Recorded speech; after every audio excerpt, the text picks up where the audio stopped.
Hey students, welcome back to my channel Cushion class 10 geography का chapter number 1 हम लोगों ने रिसोर्सेज एंड डेवलपमेंट स्टार्ट किया था। आगे हम पढ़ेंगे क्योंकि रिसोर्स की क्लासिफिकेशन एंड उसकी डिफिनीशन और रिसोर्स किसे कहते हैं ये भी हमने जान लिया था।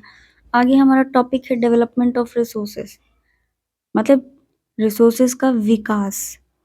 Resources are vital for human survival. बोला जा रहा है कि जो रिसोर्स संसाधन है वो मनुष्य के जिंदगी की अति आवश्यक है। मनुष्य के जिंदगी के लिए, हम इंसानों की जिंदगी के लिए, जीने के लिए, सर्वाइवल के लिए बहुत ही जरूरी है। वाइटल मीन्स अति आवश्यक।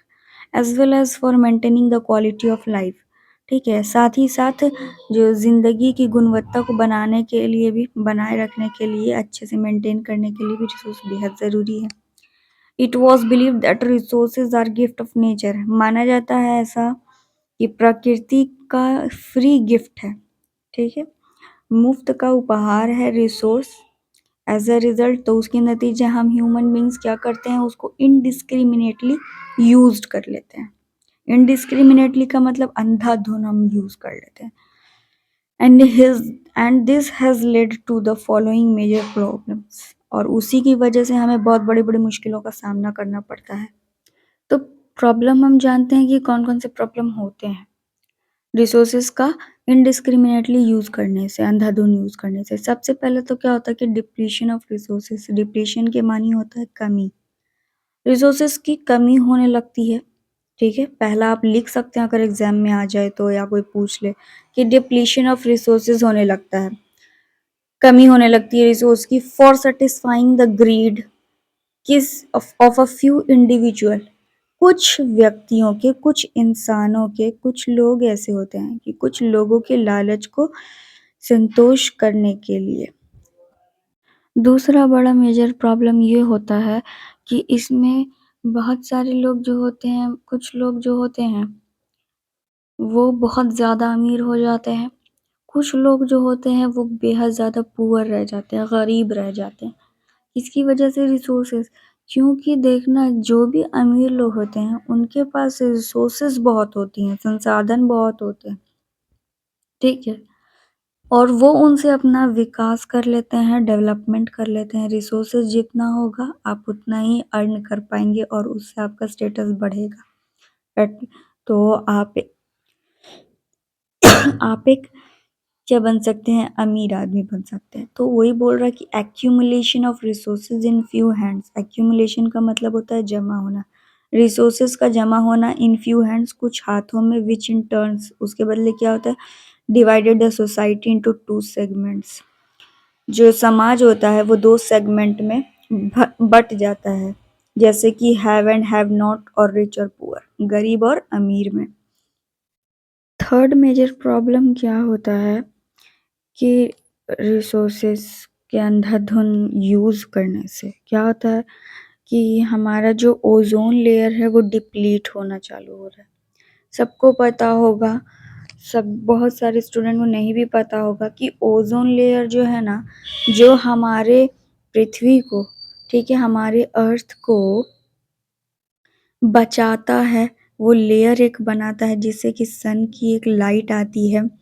ठीक है, जो काफ़ी ज़्यादा, बहुत ज़्यादा मतलब हार्मफुल रेज होती है, उससे ओजोन लेयर बचाता है। मगर वो भी बेचारा क्या हो रहा है, वो परत कम होते चला जा रहा है।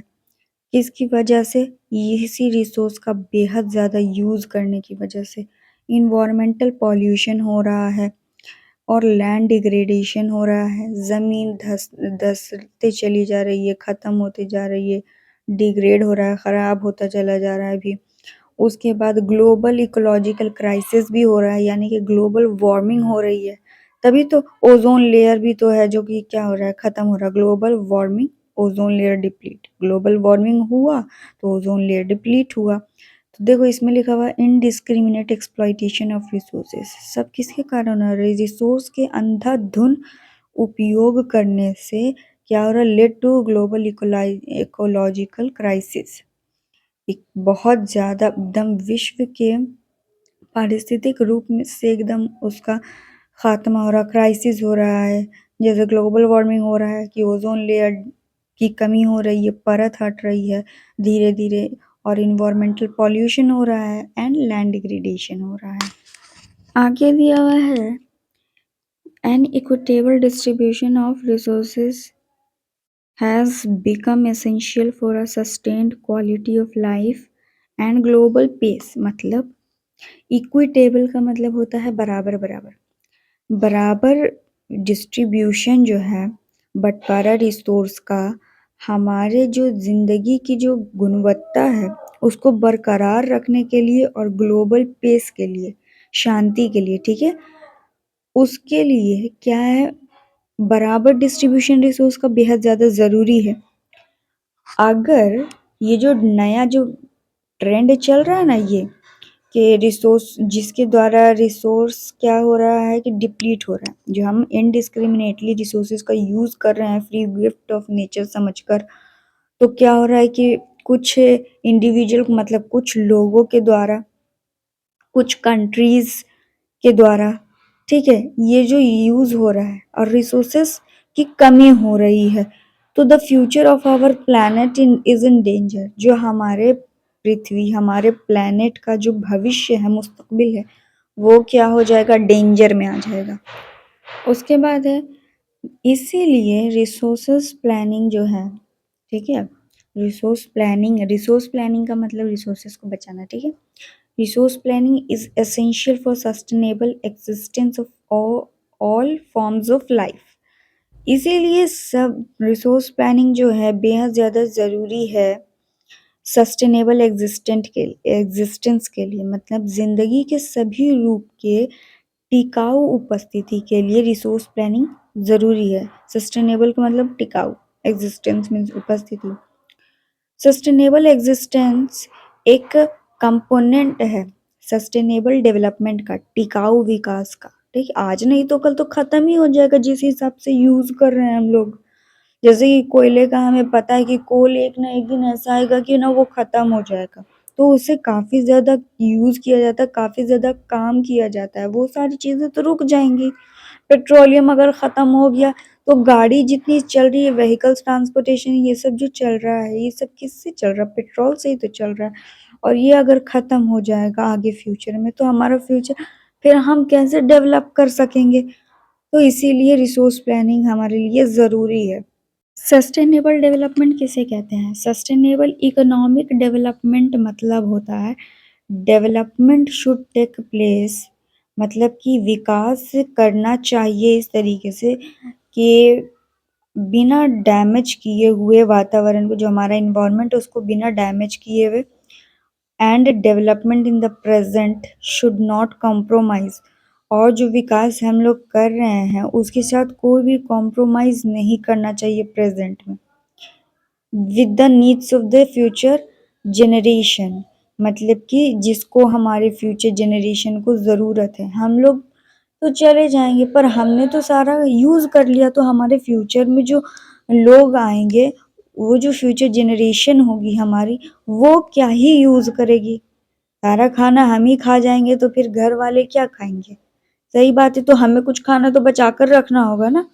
तो उसी तरीके से कि हमें अपनी जो आने वाली जनरेशन्स हैं उन लोगों के लिए भी तो कुछ चीज़ें बचानी है।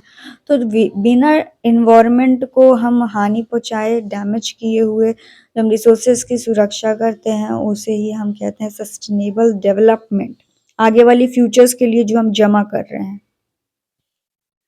आई होप कि आपको ये सारी एक्सप्लेनेशंस अच्छे से समझ में आ गई होंगी। बिल्कुल इजीली मैंने एक्सप्लेन करा है।